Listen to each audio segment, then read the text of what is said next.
Iran ಸರ್ವನಾಶ ಖಚಿತ, Netanyahu ಖಡಕ್ ವಾರ್ನಿಂಗ್. 2 ಸೆಕೆಂಡ್ನಲ್ಲಿ ಯುದ್ಧ ನಿಲ್ಲಿಸಬಲ್ಲೆ ಎಂದ ಟ್ರಂಪ್, ಅಮೆರಿಕಾಗೆ ಇರಾನ್ ಗುನ್ನ, ಯುಎಸ್ನ F-37 ಫೈಟರ್ ಜೆಟ್ ಒಡಿಸ್. ಗ್ಯಾಸ್ ಟ್ರಬಲ್ಗೆ ಹೋಟೆಲ್ ಮಾಲೀಕರು ಸುಸ್ತು, ಸಿಲಿಂಡರ್ಗಾಗಿ ನೂಕುನುಗ್ಗಲು, petrol hike, LPG gas no stock. ಈ ಎಲ್ಲ ಸುದ್ದಿಗಳನ್ನು ನೋಡೋಣ ಕರ್ನಾಟಕ ಟಾಪ್ 20ಯಲ್ಲಿ. ಇಸ್ರೇಲ್ ಇರಾನ್ ಕದನ 21ನೇ ದಿನಕ್ಕೆ ಕಾಲಿಟ್ಟಿದ್ದು ದಾಳಿ ಪ್ರತಿದಾಳಿ ಮುಂದುವರೆದಿದೆ. ಇಸ್ರೇಲ್ ಮೇಲೆ ಇರಾನ್ ಕ್ಷಿಪಣಿಗಳ ಸುರಿಮಳೆಗೈದಿದೆ. ಇಸ್ರೇಲ್ನ ಮಾರ್ಗಲಿಯೋಟೋ ಪ್ರದೇಶ, ಇಸ್ರೇಲಿ ಮಿಲಿಟರಿ ನೆಲೆಗಳನ್ನು ಗುರಿಯಾಗಿಸಿಕೊಂಡು ಇರಾನ್ ಪ್ರಬಲ ದಾಳಿ ನಡೆಸಿದೆ. ಈ ದಾಳಿಯಲ್ಲಿ ಇಸ್ರೇಲ್ ಸೇನಾ ಕಮಾಂಡರ್ ಸ್ಥಳದಲ್ಲಿಯೇ ಸಾವನ್ನಪ್ಪಿದ್ದಾರೆ. ತೈಲ ಘಟಕಗಳು, ತೈಲ ಸಂಗ್ರಹಾರಗಳ ಮೇಲೆ ದಾಳಿ ಮುಂದುವರೆಸಿರುವ ಇರಾನ್, UAE, ಕತಾರ್ನಲ್ಲಿ 2 ನೌಕೆಗಳ ಮೇಲೆ ದಾಳಿ ನಡೆಸಿದೆ. ಅಮೆರಿಕಕ್ಕೆ ಮತ್ತೊಮ್ಮೆ ಶಾಕ್ ಕೊಟ್ಟ ಇರಾನ್ 5ನೇ ತಲೆಮಾರಿನ F-35 ಫೈಟರ್ ಜೆಟ್ ಅನ್ನ ಇರಾನ್ ಉಡೀಸ್ ಮಾಡಿದೆ. ಕುವೈತ್ನ ಮಿನಾ ಅಲ್ ಅಹಮದಿ ತೈಲ ಸಂಸ್ಕರಣಾಗಾರದ ಮೇಲೆ ಇರಾನ್ ಮತ್ತೆ ದಾಳಿ ನಡೆಸಿದೆ. ಇವತ್ತು ಕೂಡ ಈ ಘಟಕದ ಮೇಲೆ ದಾಳಿ ನಡೆಸಿದೆ ಅಂಥೇಳಿ ಕುವೈತ್ ಹೇಳಿಕೊಂಡಿದೆ. ಇತ್ತ ಇಸ್ರೇಲ್ ಸಹ ಪ್ರತಿದಾಳಿ ನಡೆಸಿದ್ದು ಟೆಹರಾನ್ ಮೇಲೆ ಮಿಸೈಲ್ಸ್ ದಾಳಿ ನಡೆಸಿದೆ. ಇರಾನ್ಗೆ ಇಸ್ರೇಲ್ ಪ್ರಧಾನಿ ಬೆಂಜಮಿನ್ ನೆತನ್ಯಾಹು ಖಡಕ್ ವಾರ್ನಿಂಗ್ ಕೊಟ್ಟಿದ್ದಾರೆ. ನೆತನ್ಯಾಹು ಸಾವನ್ನಪ್ಪಿದ್ದಾರೆಂಬ ವದಂತಿಗಳ ನಡುವೆ ಸುದ್ದಿಗೋಷ್ಠಿ ನಡೆಸಿದ ನೆತನ್ಯಾಹು, ನಾನು ಬದುಕಿದ್ದೇನೆ ಅಂತ ಹೇಳುವ ಮೂಲಕ ಸಾವಿನ ವದಂತಿಗೆ ತೆರೆ ಎಳೆದಿದ್ದಾರೆ. ನಾನು ಯುದ್ಧದಲ್ಲಿ ಮೃತಪಟ್ಟಿಲ್ಲ, ಅದಕ್ಕೆ ನೀವೆಲ್ಲ ಸಾಕ್ಷಿ. ನಮ್ಮ ದಾಳಿಯಿಂದ ಇರಾನ್ನಲ್ಲಿ ಬಹಳಷ್ಟು ಹಾನಿಯಾಗಿದೆ, ಶೀಘ್ರದಲ್ಲಿಯೇ ಇರಾನ್ ನಾಶವಾಗಲಿದೆ ಅಂತ ಗುಡುಗಿದ್ದಾರೆ. ಇರಾನ್ ವಿನಾಶದತ್ತ ಸಾಗ್ತಾ ಇದೆ. ಇರಾನ್ನಿಂದಾಗಿ ಇಡೀ ಜಗತ್ತೇ ಅಪಾಯದಲ್ಲಿತ್ತು. ಇರಾನ್ಗೀಗ ಬ್ಯಾಲಿಸ್ಟಿಕ್ ಮಿಸೈಲ್ ಸಿದ್ಧಪಡಿಸಲು ಆಗಲ್ಲ.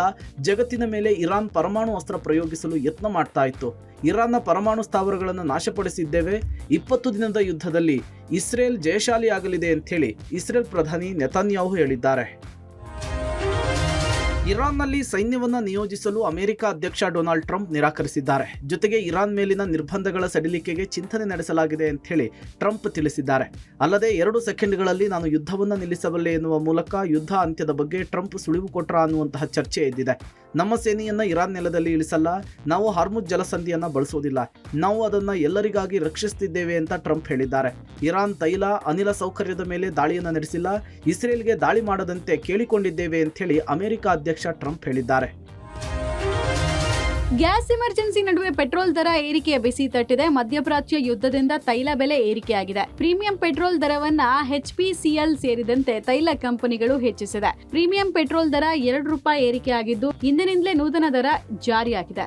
ಆದರೆ ನಾರ್ಮಲ್ ಪೆಟ್ರೋಲ್, ಡೀಸೆಲ್ ದರದಲ್ಲಿ ಯಾವುದೇ ಬದಲಾವಣೆ ಇಲ್ಲ. ಸಿಲಿಂಡರ್ ಅಭಾವದಿಂದ ತತ್ತರಿಸಿರುವ ಜನರಿಗೆ ಪೆಟ್ರೋಲ್ ದರ ಏರಿಕೆ ಸಾಕಷ್ಟು ಆತಂಕವನ್ನ ಉಂಟು ಮಾಡಿದೆ. ಯುದ್ಧ ಹೀಗೆ ಮುಂದುವರೆದ್ರೆ ಅದರ ಪರಿಣಾಮ ಇನ್ನಷ್ಟು ಬೀರಲಿದ್ದು ಭಾರಿ ಹೊಡೆತ ಬೀಳಲಿದೆ ಅನ್ನೋದು ಜನರ ಆತಂಕ. ಕಮರ್ಷಿಯಲ್ ಸಿಲಿಂಡರ್ ಆಯಿತು, ಈಗ ಗೃಹ ಬಳಕೆ ಸಿಲಿಂಡರ್ ಲೋಡಿಂಗ್ ನಲ್ಲೂ ಇಳಿಕೆ ಕಂಡಿದೆ. 2 ಲೋಡ್ ಬೇರೆ ಬೇರೆ ದಿನಗಳಲ್ಲಿ ಬರ್ತಾ ಇತ್ತು, ಈಗ ಒಂದೇ ಲೋಡ್ ಬರ್ತಾ ಇದೆ.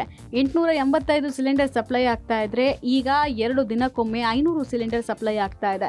ಡಿಮ್ಯಾಂಡ್ ಹೆಚ್ಚಾಗಿದೆ, ಅತ್ತ ಸಪ್ಲೈ ಕೂಡ ಕಡಿಮೆ ಆಗಿದೆ ಅಂತ ಏಜೆನ್ಸಿಯವರು ಹೇಳ್ತಿದ್ದಾರೆ. ಮತ್ತೊಂದು ಕಡೆ ಹೊಸತೊಡಕು ದಿನವೂ ಜನ ಸಿಲಿಂಡರ್ಗಾಗಿ ಕ್ಯೂನಲ್ಲಿ ನಿಂತಿದ್ರು. ಬೆಂಗಳೂರಿನ ಏಜೆನ್ಸಿಗಳ ಮುಂಭಾಗ ಜನ ದೌಡಾಯಿಸಿದ್ರು. ಸಿಲಿಂಡರ್ ಬುಕ್ ಮಾಡಿ 20 ದಿನಗಳಾದರೂ ಬಾರದೇ ಇದ್ದಿದ್ದಕ್ಕೆ ಜನ ಆಕ್ರೋಶ ವ್ಯಕ್ತಪಡಿಸಿದ್ರು. ಇನ್ನು ಅಡುಗೆ ಸಿಲಿಂಡರ್ಗಾಗಿ ಬೆಳಗ್ಗೆಯಿಂದಲೇ ಜನ ಕ್ಯೂ ನಿಂತಿದ್ದು ನೂಕುನುಗ್ಗಲು ಉಂಟಾದ ಘಟನೆ ಬಳ್ಳಾರಿ ಜಿಲ್ಲೆಯ ಕುರಗೋಡು ಪಟ್ಟಣದಲ್ಲಿ ನಡೆದಿದೆ. ಸಿಲಿಂಡರ್ ಪಡೆಯೋಕೆ ಬೆಳಗಿನ ಜಾವ 5 ಗಂಟೆಯಿಂದಲೇ ಕ್ಯೂ ನಿಂತಿದ್ದ ಜನ ಸಿಲಿಂಡರ್ ಬೆಲೆ ಜಾಸ್ತಿ ಆದ್ರೂ ಪರವಾಗಿಲ್ಲ, ಸಿಲಿಂಡರ್ ಸಿಕ್ಕರೆ ಸಾಕು, ಸಿಲಿಂಡರ್ ಪಡ್ಕೊಂಡು ಜನ ಹೀಗೆ ಹೋಗ್ತಿದ್ದಾರೆ. ಯುಗಾದಿ ಹಬ್ಬದ ಮಾರನೇ ದಿನ ಹೊಸತೊಡಕು. ಇವತ್ತು ನಾನ್ ವೆಜ್ ತಿಂದು ಬಾಯಿ ಚಪ್ಪರಿಸುವವರೇ ಹೆಚ್ಚು. ಆದರೆ ಹೊಸತೊಡಕಿಗೂ ಕೂಡ ಗ್ಯಾಸ್ ಸಿಲಿಂಡರ್ನ ಅಭಾವ ತಟ್ಟಿದೆ. ಗ್ಯಾಸ್ಗೆ ಗುಡ್ ಬೈ ಹೇಳಿ ಸೌದೆ ಒಲೆ ಮೂಲಕವೇ ಅಡಿಗೆಯನ್ನು ತಯಾರಿಸಿದ್ದಾರೆ ಹೋಟೆಲ್ ಮಾಲೀಕರು. ರಾಜಾಜಿನಗರದ ಮಾರುತಿ ಹೋಟೆಲ್ನಲ್ಲಿ ಸೌದೆ ಒಲೆಯ ಮೂಲಕ ಅಡಿಗೆ ತಯಾರಿ ಮಾಡ್ತಿದ್ದಾರೆ. ಇತ್ತ ಮಂಡ್ಯದಲ್ಲೂ ಕೂಡ ವಿಗಡಾಯಿಸಿದ ವಾಣಿಜ್ಯ ಸಿಲಿಂಡರ್ ಸಮಸ್ಯೆ. ಸೌದೆ ಒಲೆಯಲ್ಲಿ ಆಹಾರವನ್ನು ತಯಾರಿಸಿ ಗ್ರಾಹಕರಿಗೆ ಸರ್ವಿಸ್ ನೀಡಲಾಗ್ತಿದೆ. ಮತ್ತೊಂದು ಕಡೆ ಕಮರ್ಷಿಯಲ್ ಸಿಲಿಂಡರ್ಗಳ ದರ ದುಪ್ಪಟ್ಟಾಗಿದೆ. 8,000ದಿಂದ 9,000ದಷ್ಟು ಡಿಮ್ಯಾಂಡ್ ಬಂದಿದೆ. ಅಷ್ಟು ದುಡ್ಡು ಕೊಟ್ಟರೂ ಕೂಡ ಸಿಲಿಂಡರ್ ಸಿಗ್ತಿಲ್ಲ ಅಂತ ಹೇಳಿ ಹೋಟೆಲ್ ಮಾಲೀಕರು ಬೇಸರಗೊಂಡಿದ್ದಾರೆ. ಇವಾಗ ಸೌದೆದಲ್ಲಿ ಮಾಡ್ತಾ ಇದ್ದೀವಿ, ಗ್ಯಾಸು ಸಿಗ್ತಾ ಇಲ್ಲ. ಎಲ್ಲ ಒಂದೊಂದು ಫ್ರೈ ಹಾಕಕ್ಕೆ ಒಂದೊಂದು ಗ್ಯಾಸು ಅಲ್ಲಿ ಹುಡುಕಿ ತರ್ತಾ ಇದ್ದೀವಿ. ಗ್ಯಾಸು ತುಂಬ ಡಿಮ್ಯಾಂಡು. ಸೌದೆ ಒಲೆಯಲ್ಲೂ ಅಡುಗೆ ಮಾಡೋಕ್ಕಾಗಲ್ಲ, ಹುಡುಗರಿಗೆ ತುಂಬ ಕಷ್ಟ. ಹೊಗೆ ಬಿಸಿ ನೀವೇ ನೋಡ್ತಾ ಇದ್ದೀರಲ್ವ, ಇವಾಗ ತುಂಬಾ ಪ್ರಾಬ್ಲಮ್ ಆಗ್ತಾ ಇದೆ. ಅಲ್ಲೊಂದು ಇಲ್ಲೊಂದು ಗ್ಯಾಸ್ ತರ್ತಾ ಇದ್ದೀವಿ, ಬ್ಲ್ಯಾಕಲ್ಲಿ ಹೋಗ್ತಾ ಇದೆ. ಗ್ಯಾಸ್ ಯಾವಾಗ ಡಿಮ್ಯಾಂಡ್ ಕಡಿಮೆ ಆಯಿತು ಅವಾಗಿನ ಸ್ಟಾರ್ಟಿಂಗಿಂದನೂ ಪ್ರಾಬ್ಲಮೇ ನಮಗೆ. ಸಮಸ್ಯೆ ಮಂಡ್ಯದಲ್ಲಿ ಇರಲಿಲ್ಲ. ಈಗ ವಾಣಿಜ್ಯ ಸಿಲಿಂಡರಿಗೆ ಭಾರಿ ಅಭಾವ ಆಗಿದೆ. ಯಾವುದೇ ಥರದ್ದು ಸಿಲಿಂಡರ್ ಸಪ್ಲೈ ಆಗ್ತಾ ಇಲ್ಲ. ಯಾವ ಡೀಲರ್ಗಳು ಫೋನ್ಗಳನ್ನು ಎತ್ತ ಇರೋ ಪರಿಸ್ಥಿತಿ ಬಂದಿದೆ. ಪಾಪ ಅವ್ರ ಸಮಸ್ಯೆ ಅಂತಲ್ಲ, ಅವರಿಗೆ ಸಪ್ಲೈ ಮಾಡೋದಕ್ಕೆ ಆಗ್ತಾ ಇಲ್ಲ.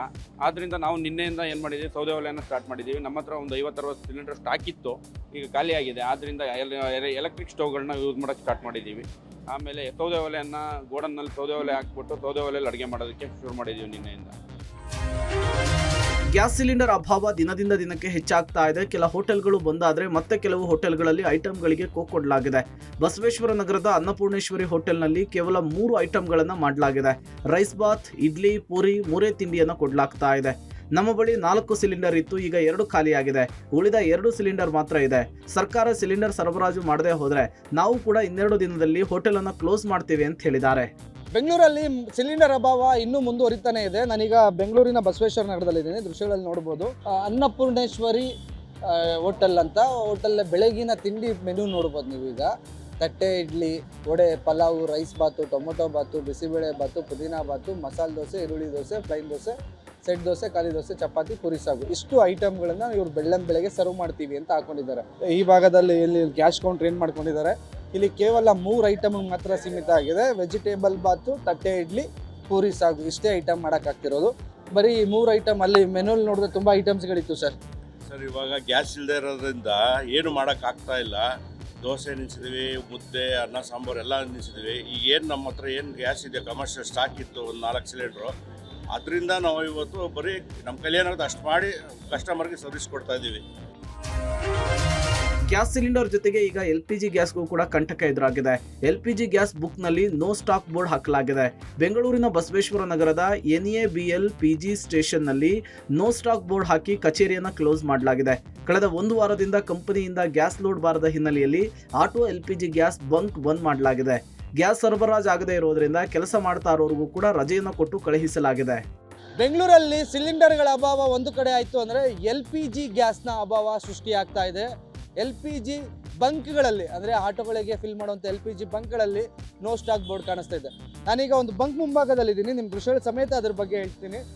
ಇದು NAB LPG ಸ್ಟೇಷನ್ ಅಂತ ಬಸವೇಶ್ವರ ನಗರದಲ್ಲಿರುವಂತಹ ಒಂದು LPG ಸಿಲಿಂಡರ್ನ ಅಂದರೆ LPG ಗ್ಯಾಸ್ನ ಬಂಕ್. ಈ ಬಂಕಿನಲ್ಲಿ ಈಗಾಗಲೇ ಕಳೆದ 1 ವಾರದಿಂದ ಯಾವುದೇ ರೀತಿಯ ಸ್ಟಾಕ್ ಬಂದಿಲ್ಲ. LPG ಗ್ಯಾಸ್ ಏನಿದೆ ಅದು 1 ವಾರದಿಂದ ಬಂದಿಲ್ಲ. 1 ವಾರದಿಂದನೂ ಸಹ ಗ್ಯಾಸ್ ಬಂಕ್ ಏನಿದೆ ಇದು ಸಂಪೂರ್ಣವಾಗಿ ಕ್ಲೋಸ್ ಆಗಿರುವಂಥದ್ದು.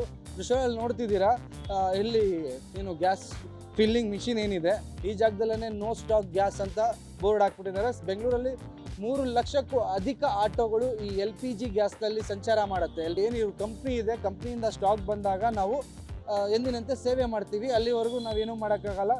ಇದ್ದಂಥ ಹುಡುಗರುಗಳನ್ನ ಇಲ್ಲೇನು ಕೆಲಸ ಮಾಡ್ತಿದ್ರು ಕಾರ್ಮಿಕರು, ಅವರೆಲ್ಲ ರಜಾ ಕೊಟ್ಟು ಮನೆ ಕಳಿಸಿದ್ದೀವಿ ಅನ್ನೋಂಥ ಮಾಹಿತಿನ ನೀಡ್ತಿದ್ದಾರೆ.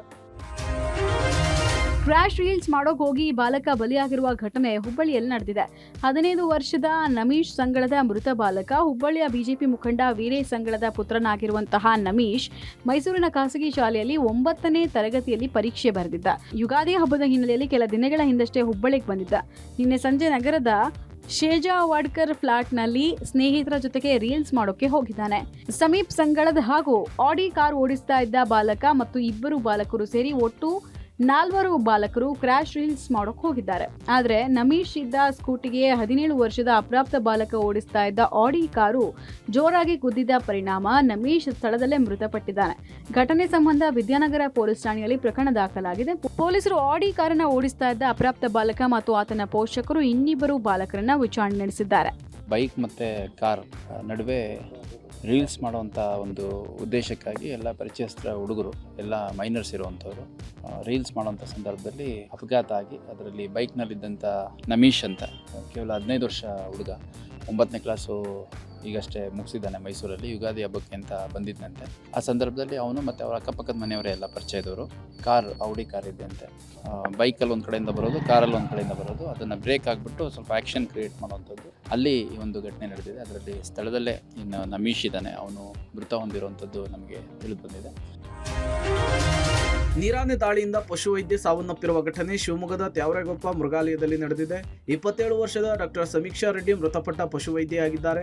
ಬೆಂಗಳೂರು ಮೂಲದ ಡಾಕ್ಟರ್ ಸಮೀಕ್ಷಾ ರೆಡ್ಡಿ ಇತ್ತೀಚೆಗಷ್ಟೇ ತ್ಯಾವರೆಗೊಪ್ಪ ಮೃಗಾಲಯದ ಪಶುವೈದ್ಯೆಯಾಗಿ ನೇಮಕವಾಗಿದ್ರು. ನಿನ್ನೆ ರಾತ್ರಿ 10 ಗಂಟೆ 30 ನಿಮಿಷಕ್ಕೆ ಸನ್ ಕ್ಯಾನ್ಯೂರ್ ಪಕ್ಷಿಗೆ ತಪಾಸಣೆ ಮಾಡಿದ ಡಾಕ್ಟರ್ ಸಮೀಕ್ಷಾ ಬಳಿಕ ರಾತ್ರಿ 11:45ಕ್ಕೆ ನೀರಾನೆಯ ಟೆಂಪರೇಚರ್ ಅನ್ನು ಚೆಕ್ ಮಾಡೋದಕ್ಕೆ ಹೋಗಿದ್ದಾರೆ.